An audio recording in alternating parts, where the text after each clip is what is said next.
Welcome to Homework Lib. So here we have the three charges and they are lying at the vertex of the equilateral triangle, and the side of this equilateral triangle is given out to be 1.2 meters. So we need to find out the total force acting on each particle. So basically we'll be determining the magnitude and the direction of the total force acting on each particle. So first, let's say we consider this charge Q3. So before we move ahead, we're gonna make sure that we are going to use the expression of force as kq1 q2 by r square. This is the Coulomb's law, which gives us the expression of force between the two charges, and we're gonna make use of the value of k as 9 times 10 raised to 9 Newton square meter square per Coulomb square. So this will be the value of k that will be used everywhere. So first we consider this charge Q3. So on this charge, there will be a force in this direction. Let's first figure out the force, then we will see all the total force, their magnitude and the directions. So this force between 1 and 3, that will have same magnitude as the force acting on this charge Q1 because of Q3, and the directions will be of course opposite because they are attractive in nature. Similarly here, the force between charge 3 and charge 2 would be same. So let's name it as F23, and here also F23. And here also the force between charge 2 and charge 1, that will be also same. So this is also F12. So first F12 is the force between charge 1 and charge 2, that's basically Q1 and Q2. So that will be 9 times 10 raised to 9 times Q1 into Q2, so that would be 8 times 7, and they are all having microcoulombs, so 10 raised to minus 12, and divided by 1.2 square. So if we simplify here, we get 9 times 8 times 7 by 1.2 square as 350 times 10 raised to minus 3. So this comes out to be 0.35 newtons. Similarly, we'll figure out F23 now. That will be 9 times 10 raised to 9, that's the value of k. And the product of two charges, that will be 8 times 6, that's 48, times 10 raised to minus 12 over 1.2 whole square again. So when we multiply now, we get here as 300 times 10 raised to minus 3. So basically this is 0.3 newtons. And finally, the force between the charge 1 and charge 3, that will be k times the product of the two charges, 7 times 6, that will be 42 times 10 raised to minus 12 over 1.2 whole square of it. So this will come out to be 262.5 times 10 raised to minus 3. So this will be approximately 2 point, not 2 point, 0.26 newtons. So in order to figure out the total force acting on the charge Q1, so here we can see the angle is 60 degree in each case. If we observe, the angle is 60 because they are the angles of equilateral triangle. So at, or let's say for charge Q1, for charge Q1 here, the force magnitude or the magnitude of the total force can be computed by just using the equation of finding magnitude of two vectors. So that will be the square of the two force, that is F12 and F13 square. So here we'll have F12 square plus F, what was the other force here? 13. So F13 square plus 2 times F12 F13 times cos 60 degree. So putting the value here, we get root of F12 square. We're gonna do 0.35 square. So that will be 0.1225, and we add to it the square of f13, so 0.26 square. And finally, we add to it the product of f12 and f13, because here cos 60 and this 2 will just factor out. So f12, it's 0.35. We multiply with f13, that's 0.26 here. And finally, we get 0.2811. We take the root of this and we get 0.53 newtons. Final value that comes out is, that's the magnitude of the force, which is, let's say we write it as F1 to represent the force, the total force acting on charge 1. So it's 0.53 newtons. So this is the magnitude, and in what direction it acts here.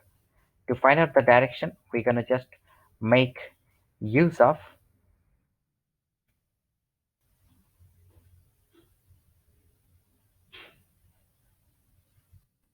find out the direction. Here we're just going to make use of operations that we do for vectors. Like here we had vector A, here we had vector B, and the angle between them is theta. So the angle of the resultant with respect to B vector is given by tan inverse of A sine theta by B plus A cos theta. So from here, let us say we find the angle with respect to F13. So in this case, F12 will be similar to A. So the angle here will be tan inverse of F12 sine theta. So let's write here. Alpha would be tan inverse F12, that is 0.35 sine theta over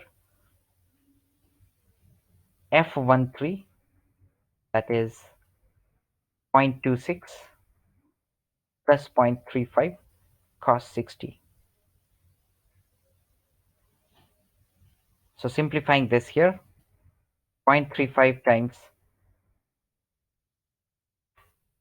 sine 60 and dividing it by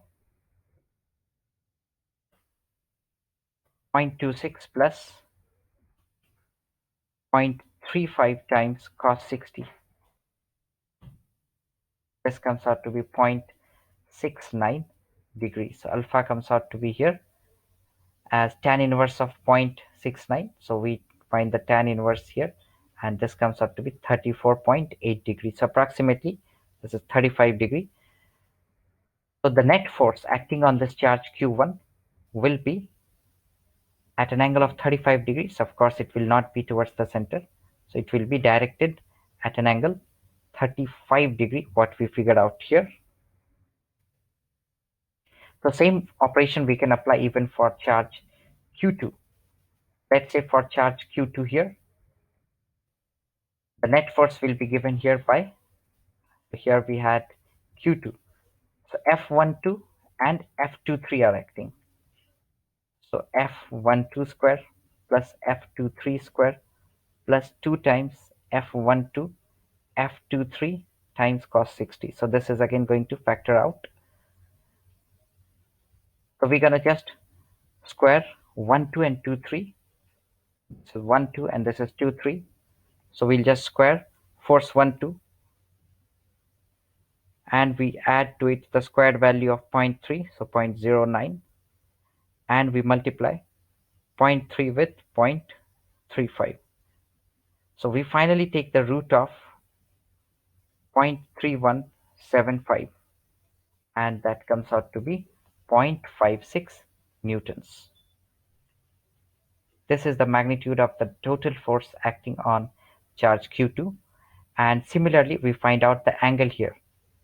So to find out the angle here, let's say this is beta. So let's figure out the angle here only. So beta will be tan inverse of F12 sine 60. So that is 0.35 times the value of sine 60. And so let's just write down this one, F12 sine 60. That comes out to be 0.35 times.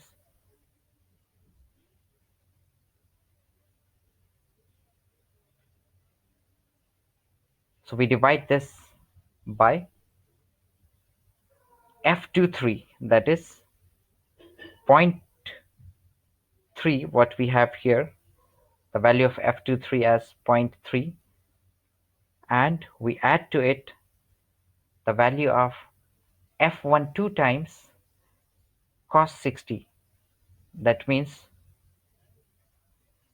0.175 has to be added. So we finally get tan inverse of 0.638. This taking this tan inverse here of 0.638, we get the result as 32.5 degree. So finally beta comes out to be 32.5 degree. So basically this is at an angle 32.5 degree with respect to the base. So we have figured out the angle also here, 32.5 degree. And finally we have to figure out for charge Q3.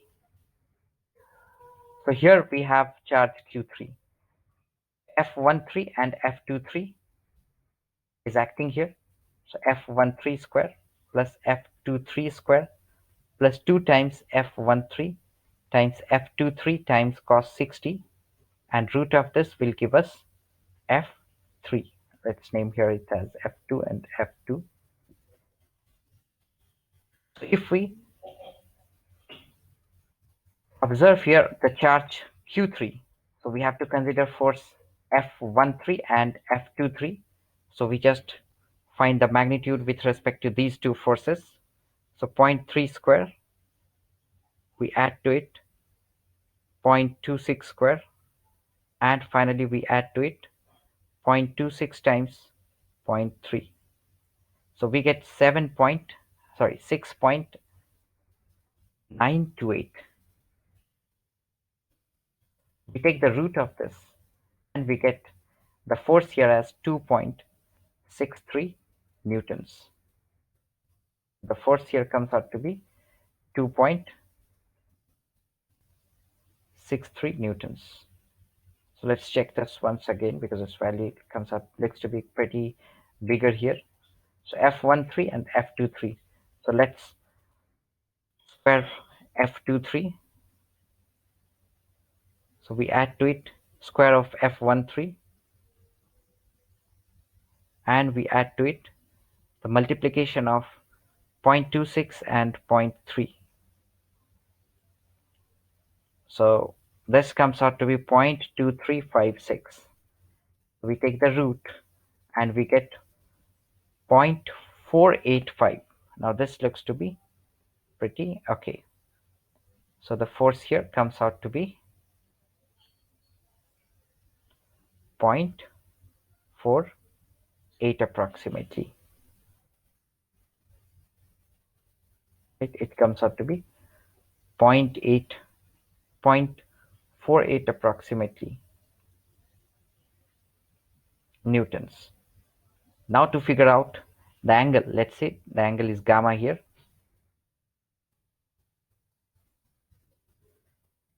So again, let's consider this as the resultant vector. So this is gamma here. So in this case, gamma can be given as tan inverse of, let's just write the value here. So tan inverse of F13 sine 60. F13 here is 0.26. So we do 0.26 times sine 60 degree and we divide it with F23, that is 0.3 plus 0.26 times cos 60. So this comes out to be 0.5236, and if we take the inverse of this 0.52, We take the tan inverse of this and we get 27.5 degree. So this angle gamma comes out to be 27.5 degree. So we have figured out the total force magnitude acting on this charge Q3, that is 27.5 degree.